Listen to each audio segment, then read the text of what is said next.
Good morning everyone. थर्डे के सीखने के सिद्धांत को किस नाम से नहीं जाना जाता है? अनुकूलित अनुक्रिया का सिद्धांत। तो अनुकूलित अनुक्रिया का सिद्धांत के नाम से जाना, संबंधवाद का सिद्धांत के नाम से जाना जाता है, उद्दीपन प्रतिक्रिया का सिद्धांत नाम जाना, प्रयत्न भूल के सिद्धांत के नाम से भी जाना जाता है। बालकों की शिक्षा में रुचि के साथ साथ निम्नलिखित में से किसका स्थान महत्वपूर्ण है? अभिवृत्ति का। रुचि के साथ साथ निम्नलिखित में से किसका स्थान महत्वपूर्ण? अभिवृत्ति। पोर्टियस भुलाया परीक्षण निम्नलिखित किस बुद्धि परीक्षण में गिनाया जाता है?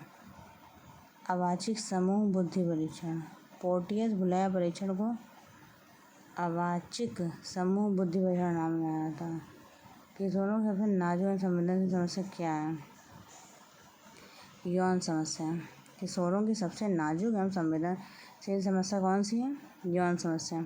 मानसिक रूप से स्वस्थ बालक की विशेषता होती है आत्मविश्वास। मानसिक रूप से स्वस्थ बालक आत्मविश्वासी होता है। और वाइगॉत्स्की के सिद्धांत में विकास के किस पहलू की अपेक्षा होती है? वाइगॉत्स्की के सिद्धांत में विकास के किस पहलू की अपेक्षा होती है? जैविक विकास की उपेक्षा की जाती है। विकास के किस पहलू की अपेक्षा होती है? जैविक विकास की। शरारत करने वाले बालकों को सही रास्ते पर लाने के लिए एक शिक्षक के रूप में आप क्या करोगे? उसे कक्षा में सबसे आगे बैठाएंगे। जो प्रेरक सीखे जाते हैं उसे कहते हैं अर्जित प्रेरक। जो प्रेरक सीखे जाता है उसे अर्जित प्रेरक कहते हैं। शिक्षण प्रक्रिया के दौरान उदाहरण देने का क्या लाभ नहीं है? पाठ की सज्जा हेतु आवश्यक है। शिक्षण प्रक्रिया के दौरान उदाहरण देने का क्या लाभ नहीं है? पाठ की सज्जा हेतु आवश्यक है। शिक्षण प्रक्रिया के दौरान उदाहरण देने के क्या लाभ नहीं है? जब पाठ में रोचकता उत्पन्न करता है तो ये सभी लाभ हैं, और एक लाभ नहीं है वो पाठ की सज्जा हेतु आवश्यक। ये लाभ नहीं है, बाकी सभी लाभ हैं। पाठ में रोचकता उत्पन्न करता है। पाठ का मुख्य बिंदु समझाने हेतु आवश्यक है।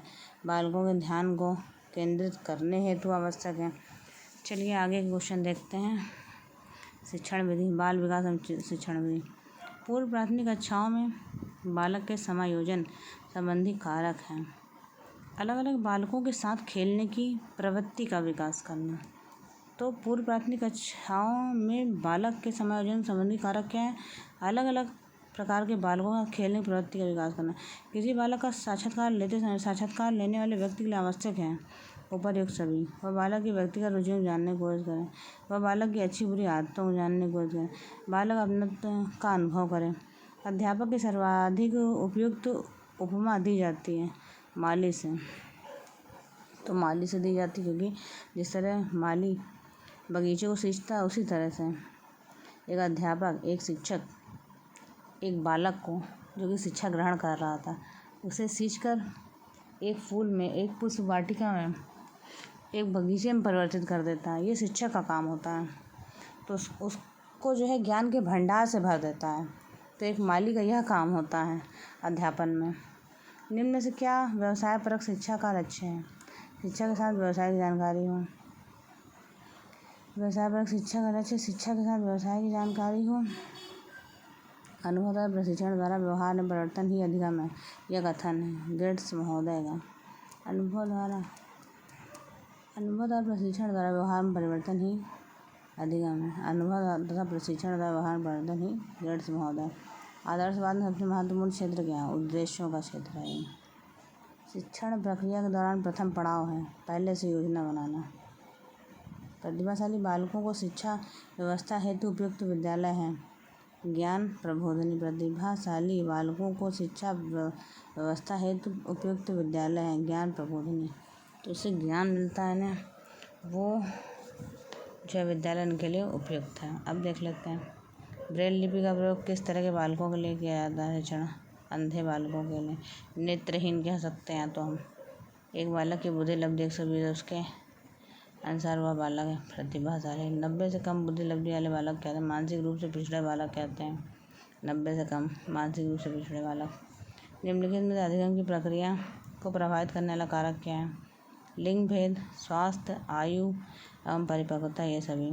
जब कोई बालक संवेग से वशीभूत होता है तो उसमें निम्न में से किस शक्ति का अभाव पाया जाता है? विचार करने की।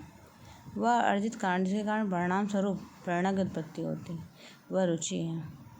जब एक बालक उत्तेजित दशा में होता है तो उसके व्यवहार में आने वाले परिवर्तन क्या है? आंतरिक एवं बाह्य दोनों है।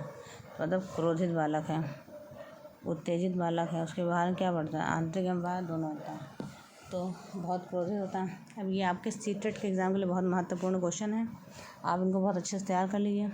सीटेट का आपका एग्ज़ाम 6 सितंबर को है, 6 सितंबर को होना है। तो जैसा कि हम जान रहे हैं कि 6 से 8 कक्षा 6 क्लास 6 से 8 तक के बच्चों को पढ़ाए जाने के लिए एग्ज़ाम लिया जाता है, जहाँ पर आपको अध्यापक बनना होता है क्लास 6 से 8 तक के बच्चों को पढ़ाने के लिए। तो ये एग्ज़ाम जिसमें आपका TET as a pre exam जाना जाता है, उसके बाद आपका सुपर टेट भी होगा।